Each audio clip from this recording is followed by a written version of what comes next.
Okay, so this is the Timeline Traveler, and this is the Dori story. So we're going to go to part 27, I believe. Yeah, part 27.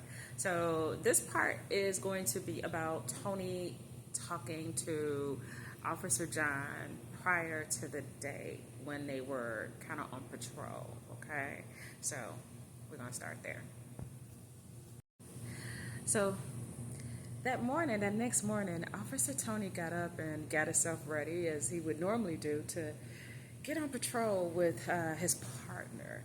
So typically, Officer John would, pull up on him and pick him up for the day, for them to, do their rounds in the town. So just like normal, just like clockwork, here go Officer John with coffee in the car ready for Officer Tony and coffee for himself.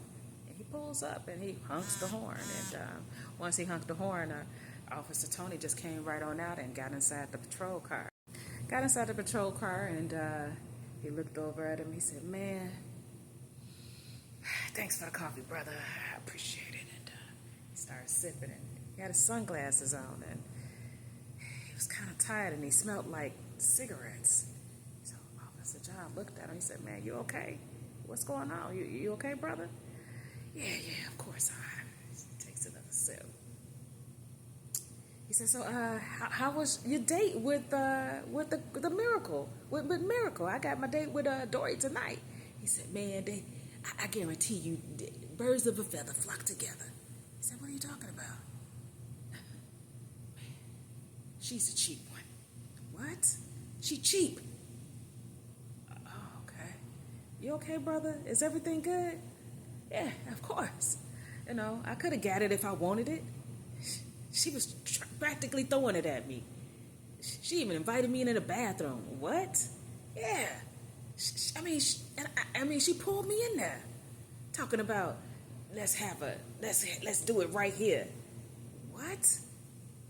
"Man, these women is wild. That woman would sit up there and drink 2 bottles of wine by herself, and I told her to slow down, and she just wouldn't." "Wow, that's heavy. I never would have picked that up on her." "Man, you just don't know about these women these days. I'm telling you, she one of them.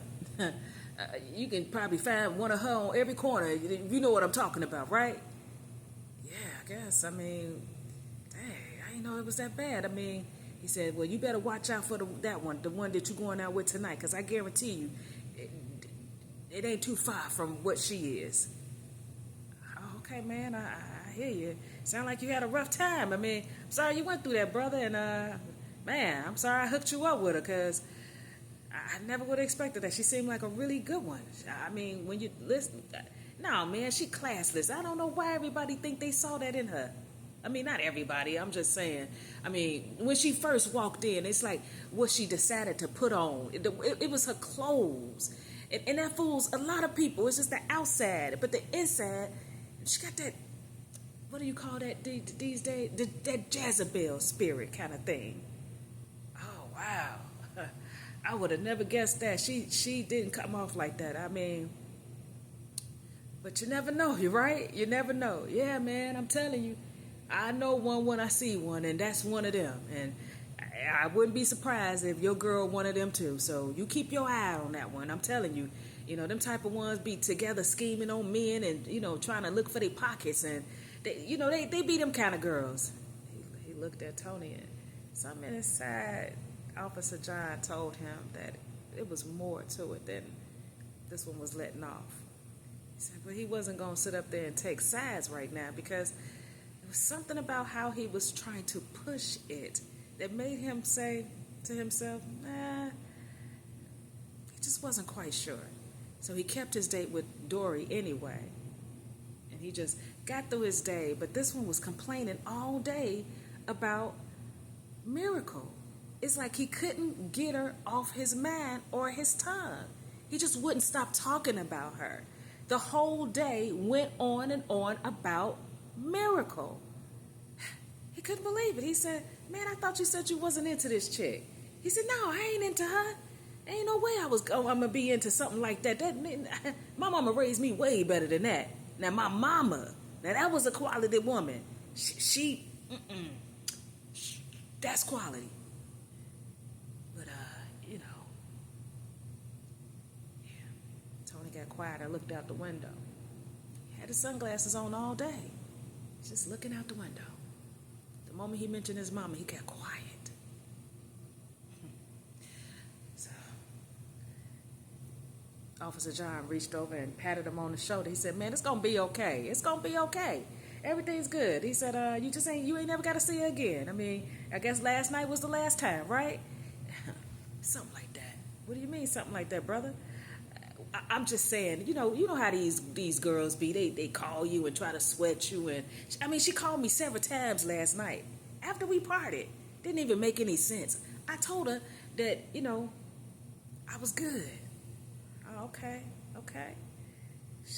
Obviously, she didn't get the message, huh? No, man. I mean, she didn't call to me. She called me all this morning, and I had to block her. I mean, mute her. I didn't necessarily block her. I mean, she probably still calling, and I'm just ignoring it right now because I'm at work. I'm trying to do.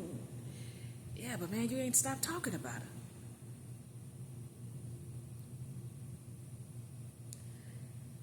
It's because it really bothered me the way she went on and on. I understand, man. Sometimes interactions can be long lasting and some. I don't know, but I hope you feel better today. And our day is almost over, and we can, hey, I'll drop you back off at the house. All right, brother. I mean, I appreciate that. I got some things that I got to take care of tonight. Okay. And he said, "Well, you be careful on that date." And I'm telling you, them girls, them type of girls. Something about the way he kept putting it about them type of girls. I mean, he knew enough about Dori's spirit that she wasn't them type of girls. And he felt the same way about Miracle. She wasn't them type of girls either. But why was he pushing the agenda about making them type of girls? He didn't understand. Something must have went wrong. And he's hoping that he can probe Dori tonight about possibly what may have happened. I mean, I'm sure she knows. I'm sure her girlfriend told her something. Because what he's learning today, it just don't add up to the women that he met the other day. So, after he dropped Officer Tony back off at home at the end of their day, he managed to get back home, took a shower, and he reached out to his friend, Mike. And he said, "Man, I know you got that new spot over there, brother." He said, "I would like to bring me and my girl through there." And Mike said, "Come on in, man." I mean, he invited him on in and told him he got, if they wanted some free drinks, they got free drinks, but he got to pay for his meal. Just like he set it up for Tony. So, he thought that was a good deal because that restaurant was the talk of the town. So, why wouldn't he take her and show her out at a place that was a phenomenal place with great food, great customer service? They gave you an experience when you got there. And he heard that the decor was laid out. So, why not take her to the Shindig Steakhouse? So he called and let her know where to meet him. And of course, he showed up a little bit before her because he wanted to meet at the door like a gentleman and make sure that she got in okay. So, sure enough, she pulled up. He stood there, grabbed her by a hand, helped her get out the car, and walked on in because he was proud of his lady. She looked fine. I mean, she was put together just right. So, she grabbed him by his elbow, and the moment that Dori got around him, that feeling of anxiety just kind of disappeared. She thought, that's odd. I don't feel it anymore. So he walked right on over there to the bar. Captain Mike was sitting at that same bar, at the same spot, with the same bottle that he had the day before when Officer Tony and Miracle had hit the scene. And same smile. "What's up, brother?" He greeted Officer John. And from Officer John, he greeted Dori. He looked at her. He said, "Wow, look at you. You a masterpiece, girl."